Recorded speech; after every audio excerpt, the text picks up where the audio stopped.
Доктор Горан Стросоклија е речиси 20 години во САД каде се занимава со истражување на психијатриски заболувања. Тој е специјалист по неврологија и психијатрија.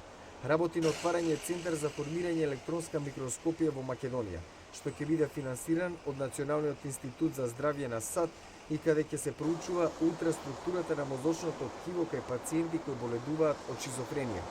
Проектот за електронска микроскопија е добиен. Значи, тој проект е добиен и во наредните 2 години, почнувајќи од септември сега, ќе доаѓаат македонци кои веќе ги одбрав, примат престој во јуни месец таму, ќе доаѓаат македонски научници да бидат школувани, да бидат едуцирани во работа со електронска микроскопија и интерпретација на добиените резултати, така што кога ќе се формира центарот во Македонија, ние ќе имаме готови експерти. Овој проект е во висина од околу $260,000. Друг проект пак во висина од $1 милион ќе започне во декември и од областа на невропатологија кај душевните заболувања. Росоклија го проучува протеинот MAP2 кај шизофреничарите и вели дека неговата група научници докажава дека кај овие болни, за разлика од како што се сметало порано, сепак постојат мозични промени, што отворило нови хоризонти во можностите за нивен третман.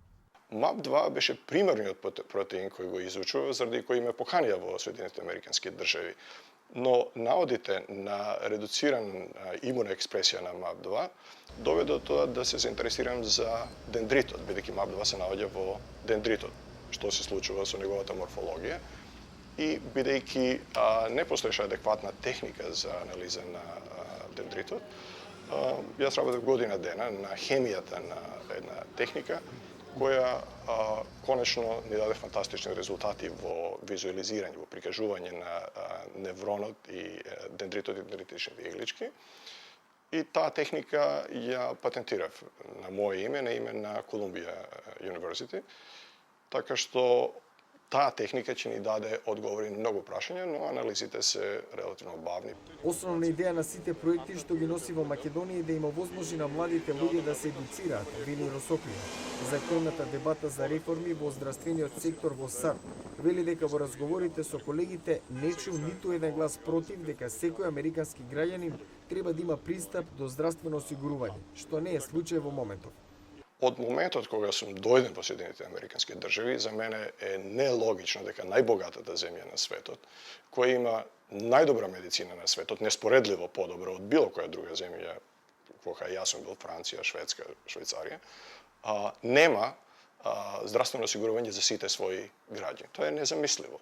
Пораката на паното зад мене дека чудесни работи се случуваат на медицинскиот истражувачки центар при Универзитетот Колумбија во Њујорк се реалност, а македонците се дел од тоа, начело со професорот Горан Стросоклија. Јане Бојаджиевски, Глас на Америка на македонски Њујорк.